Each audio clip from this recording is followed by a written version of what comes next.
This story right here, y'all, made me feel all sorts of wild emotions. I literally cannot believe that this is now going on in this country. This is how much we've fallen apart. So look at this. Ohio pastor charged for sheltering homeless people in church in freezing weather.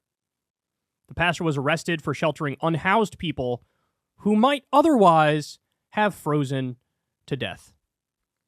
So they go on to explain here that this pastor, Chris Avell, he's the pastor of an evangelical church called Dad's Place in Bryan, Ohio.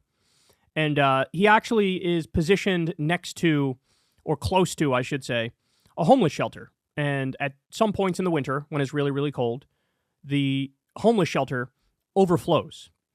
And so he basically did the thing that any half-decent person would do, which is basically invited anybody who needs a warm place to stay, invited them into the church to spend the night, to have some soup, get some food, make sure that they're safe in the process.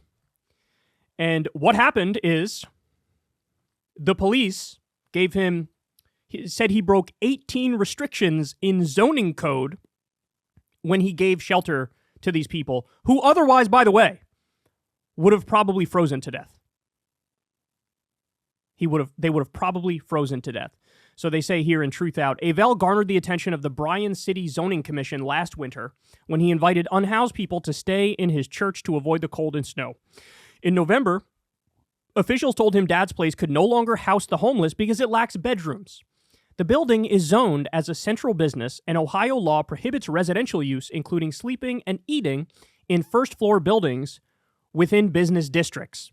According to James Causey, a columnist at the Milwaukee Journal-Sentinel, Avell ignored the commission's orders and again opened Dad's Place to the homeless earlier this winter until police arrived at the church during a New Year's Eve service and issued the violations.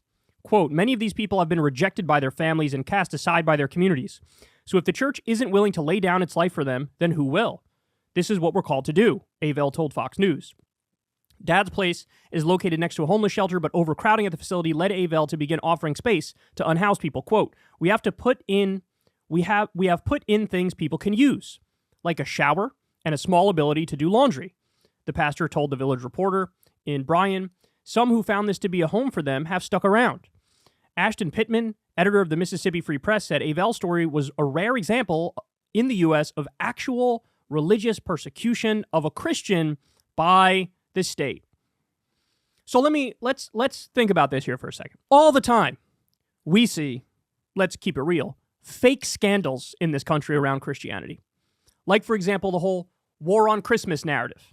We've all been around for those, where Fox News acts like, the world is ending because at some Walmart somewhere, somebody said Happy Holidays instead of Merry Christmas. We've all seen this. We've all seen the religious right freak out over gender-neutral bathrooms. We've seen them freak out over pro-choice laws. There was obviously the big freak out over gay marriage when we first got gay marriage. You have all these things, these religious issues, where the religious right is crowing at the top of their lungs about how unfair everything is and about how biased everything is against them, about how they're such victims. Here you have an example of a Christian doing the most Christian thing imaginable, saving the lives of homeless people. By the way, it got as cold as negative 20 degrees. Negative 20 degrees in Ohio. He said, hey, you're going to die if I don't let you in. He let them in, gave them a warm place, gave them a meal, and then jackbooted thugs from the state come in and issue him basically 18 zoning violations, which actually does come with a significant penalty. I think they lay it out here. Let's keep going. Avell's attorney, Jeremy Diss, called the city's prosecution of the pastor unconscionable. The city would rather kick these folks out to the curb in the cold outdoor months of December and early January than allow the church to remain open 24/7 to those who need it the most. Avell's story garnered national attention as bitterly cold weather was expected across much of the country, including Ohio. Causey noted that Avell was charged days before Milwaukee officials began investigating at least 3 homeless people's possible deaths from hypothermia when the area was experiencing extreme cold. So in other words, homeless people were dropping dead like flies because of the cold weather. And they still decided to go prosecute this guy simply for being a good person, simply for being a good Christian.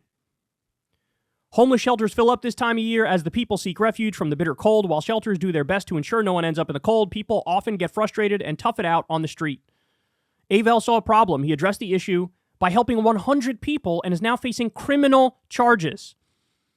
The nation's homeless population grew sharply by 12% in 2023, with nearly 654,000 without housing. A combination of the cold, growing unhoused population, and lack of housing shelters is the reason why charges against Avel must be dropped. Avel has said he plans to continue housing the homeless population in his church this winter. 2 days after his arraignment, as more cold weather was expected, Dad's Place posted on his Facebook page a notice inviting anyone who could use a warm place to walk right in and enjoy hot coffee, cocoa, soup in our heated building. Stop in to warm up or stay as long as you need, read the post. So they don't lay out in this article, but I read a different article. There's an actual penalty. This isn't like a little slap on the wrist. This isn't like a, hey, here's a fine of $27.52. This is like, no, there's real consequences for this if you do it. So here's my question to you. Why the hell is this not the biggest story in America right now? If we can have the religious right gin up panic and a victim narrative around stuff like equal rights for gay people, this isn't one where you can get the entire religious right and every single left-wing Christian and secular humanist in the entire country, anybody with a conscience, to say, well, what the fuck are we doing here? Because literally what the state is saying is zoning laws are more important than human lives. That is literally the argument they're making. I told you, 3 homeless people already dropped dead because of the cold. They're saying zoning laws are more important than human lives. This is an example of actual religious persecution. I would say this violates this person's freedom of religion. Absolutely. Because what they're saying is the way I practice my religion is to be more like Jesus. This is something Jesus would do. And you're going to knock me for zoning violations when I'm saving human lives? It also goes to show you how dehumanized homeless people are in this country. They're that dehumanized that even a religious institution can't offer a helping hand without getting the state cracking down on them. So look, this should be one of the biggest stories in the country. God bless this guy who's a true Christian. Very rarely do you see stories of Christians who are actually trying to be like Jesus, right? Very rarely do you see that. Usually it's yelling about some trans thing or some gay thing or some, anti-abortion thing. This is the loudest voice in the room for Christians, and it's been for decades. Here we have an example of somebody actually abiding by the message of Jesus, looking out for the poor, the sick, the downtrodden, the left behind, the immigrant, or as they say, the sojourner in the Bible. This is a true Christian. This guy's a hero, man. This guy's a hero. This guy deserves all the credit in the world, and Ohio better drop these damn charges. Could you imagine this guy get some sort of serious punishment for saving the lives of homeless people? Again, I don't know why this isn't the biggest story in the country. This is one where seemingly everybody can agree, from the religious right to the left. But here's the sad reality, and let's call it what it is. Let's call a spade a spade. The religious right doesn't give a fuck. If anything, the religious right might agree with the state here. Because we all know the religious right is the furthest thing from embodying Jesus' message of looking out for the downtrodden. They're all about order and hierarchy and dominance. We know what it is. We know what it is. If the religious right was actually serious about believing in Jesus' message and trying to spread it, they'd be the first ones arguing for more welfare spending, not less. They'd be the first ones arguing against Israel's slaughter of Palestinians and against U.S. wars and spending trillions of dollars on foreign conflicts. They'd be in favor of paid family leave for mothers.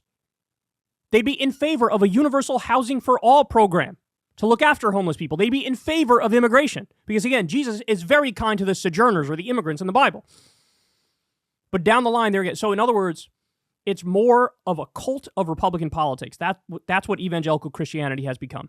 And here's somebody who's actually acting like a Christian and getting persecuted for it, and I hear fucking crickets in defense of this person. God bless this person, no pun intended, and the state better drop the charges, because this is the clearest example of religious persecution I've ever seen, and it's the clearest example of dehumanization of homeless people, where they literally care more about property and zoning laws than they do about the lives of human beings. That says a lot about how decrepit our system is right now. Hey y'all, do me a favor and like and subscribe. It helps out big time in the algorithm. Click the bell as well for notifications when videos drop, and watch that video on screen right now. You know you want to.